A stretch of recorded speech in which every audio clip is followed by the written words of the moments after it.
এখন আমি আছি শৈলকুপার মোহাম্মদপুর মেলার মাঠে। একটা স্পেশাল খাবার খাবো, সেটা হচ্ছে কলকাতার ঐতিহ্যবাহী পানিপুরি। এটা তো নাগা পানি, এটা তো প্রচুর ঝাল। এবার জিরা পানি খাচ্ছি। এটার দেওয়ার সিস্টেমটা আসলে আমার খুবই ভালো লেগেছে। আমি ঢাকা যেভাবে তৈরি হয় ঠিক তার চাইতেও আধুনিকভাবে তৈরি করার চেষ্টা করতেছি। আর হ্যাঁ, মোটামুটি গ্রাম অঞ্চল হিসাবে মোটামুটি ভালোই সারা আছে। ইনশাল্লাহ সামনে আরো ভালোই পাবো। আসসালামু আলাইকুম, আশা করি সবাই অনেক ভালো আছেন। এখন আমি আছি শৈলকুপার মোহাম্মদপুর মেলার মাঠে, এবং মেলার মাঠের যেহেতু অনেক ভিডিও দেওয়া হয়ে গেছে অলরেডি, আপনারা যারা দেখেননি তারা দেখে আসতে পারেন, আমার চ্যানেল এবং ফেসবুক পেজে ঘুরে আসতে পারেন। এখন আমি একটা স্পেশাল খাবার খাবো, সেটা হচ্ছে কলকাতার ঐতিহ্যবাহী পানিপুরি।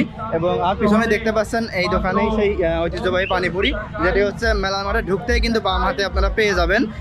অনেক সুস্বাদু। আমি একদিন খেয়েছি, তো যার কারণে আমি ভেবেছি যে আমি ভিডিও করবো এবং আপনাদেরকে সরাসরি দেখাবো যে আসলে কেমন লাগে। আসলে এই পানিপুরিটা হচ্ছে আমরা যে সাধারণত ফুচকা খেয়ে থাকি, সেই ফুচকা এবং ফুচকা যেভাবে তৈরি করা হয় সেম, এবং তার সঙ্গে হচ্ছে এখানে কয়েকটি পানি দেওয়া হয়, যে পানিগুলো বিভিন্ন ধরনের পানি, তো সেই পানিতেই কিন্তু এই পানিপুরিটা সব থেকে সুস্বাদু লাগে। এটা হচ্ছে নাগা পানি, একটা লেবু পানি, টক দই, পুদিনা পানি, আর জিরা পানি, এবং আরেকটা আছে হচ্ছে তেঁতুল পানি। প্রত্যেকটা স্বাদ কিন্তু আলাদা আলাদা।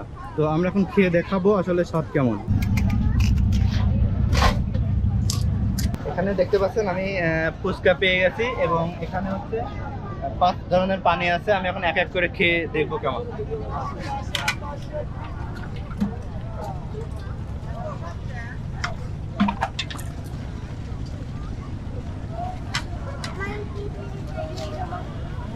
এটা তো নাগা পানি, এটা তো প্রচুর ঝাল। আমার প্রথমে অবস্থা খারাপ। লেবু পানি দেন। আসলে ঝাল সবার প্রিয় না, আমি ঝালটা একটু কম খাই। লেবু পানি খাবো এবার।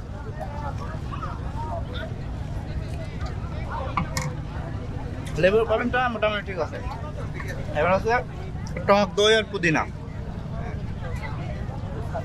টক দই মানে একটু অন্যরকম স্বাদ। দেখে আমরা জিরা পানিটা খাবো। এবার জিরা পানি খাচ্ছি। এটার দেওয়ার সিস্টেমটা আসলে আমার খুবই ভালো লেগেছে।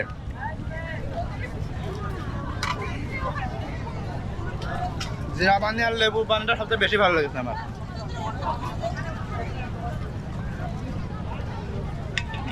এবার তেঁতুল পানি,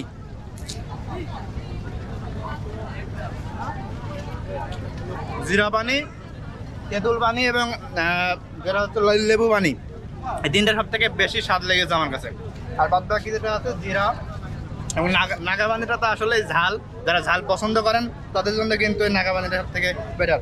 এখন যেটা বেশি ভালো লেগেছে আমি সেটা খাবো। এখন কোনটা খাবো? লেবু পানি না,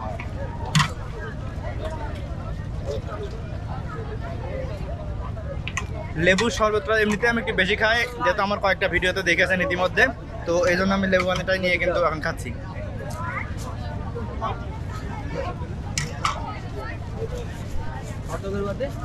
আসলে এই সিস্টেমটা আসলে অনেক ভালো লেগেছে, যেহেতু আমাদের গ্রাম অঞ্চলে বা আমাদের এসব এলাকায় কিন্তু সাধারণত এই ধরনের পানিপুরি পাওয়া যায় না।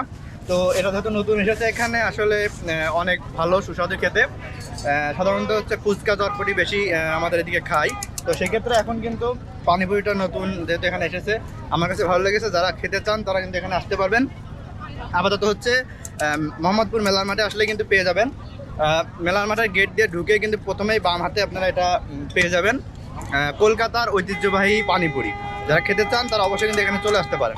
আমি ঢাকা বঙ্গ মার্কেটের সামনে আমরা দোকান করতাম, তা ওই জায়গাতে দোকান করার পর আমরা একটা ইসি মেলায়, আপনার ঢাকা তাঁতিবাজার একটা হিন্দু পুটি আছে তাঁতিবাজার, ওই জায়গা মেলাতে আমি এই জিনিসটা দেখার পরে তার সাথে অনেকদিন সময় দেওয়ার পরে এই জিনিসটা আমি শেখার পরে দোকান করার পর আমি এবার নিজেই আমার একটা দোকান ছিল, এই দোকানটারে আমি নতুন করে স্টিকার নতুন করে বানিয়ে আমি প্রথমে এই জায়গা মাগুরা কার্তিনী পুজোতে দোকান শুরু করি।